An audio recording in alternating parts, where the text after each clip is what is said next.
Africa2U. I'm Vivian Birchall, your host. In today's episode, we'll be talking about Africa's identity. People's perception of Africa have been shaped by cliches of the dark continent. It is no wonder that many people are scared of visiting the continent, afraid of the unknown, darkness, and yet it's a beautiful place. It is a continent that has been often grossly misunderstood based on the labels given to it by authors, colonialists, traders, missionaries, and visitors and other foreign entities. It is important that one understands the pre-colonial social setup of African people. Historically, pre-colonial communities in Africa were communal, rooted in families and extended family systems. They identified themselves by clan, tribal, or ethnic homelands, also known as kingdoms. It is estimated that Africa had about 10,000 different states and autonomous groups with distinct languages and customs. These structures of human relationships in Africa were and are still critical to the survival of communities culturally, socially, and economically. In future episodes, we will review how the pre-colonial setup was disrupted over time. These thousands of ethnic groupings did not have room for a single political word that defined the continent. So, where did the continent of Africa get its name? The history of the word Africa is disputed. There are some theories, though. The Phoenician theory. The Phoenicians were some of the greatest traders of their time. Many North African cities and towns emerged as trading posts for the Phoenicians.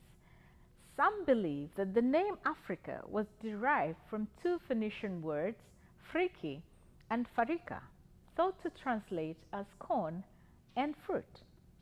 The assumption is that Phoenicians christened Africa as the land of corn and fruit. Then there is the Roman theory. Some believe that the Romans used the name Afri to refer to a group of people, presumably the Berbers of North Africa. And then there is the weather theory. The Greek word Afrike, meaning without horror, and the Latin word apricus, meaning sunny.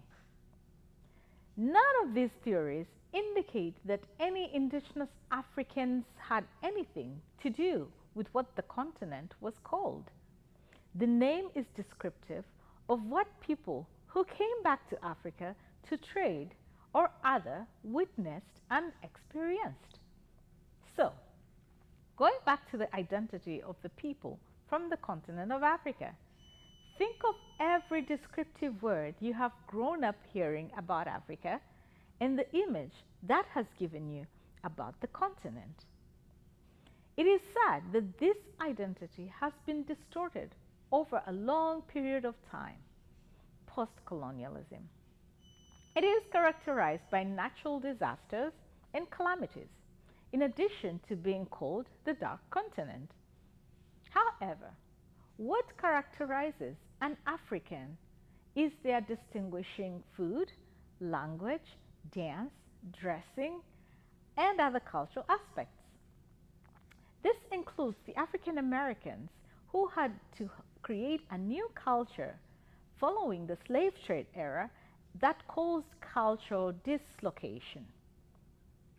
I hope you have learned something new about Africa. For more, visit us at our website Africa2U.org or visit the ActonTV YouTube channel, and you can also email me at Africa2U.Vivian@gmail.com. Thank you for watching. Till next time.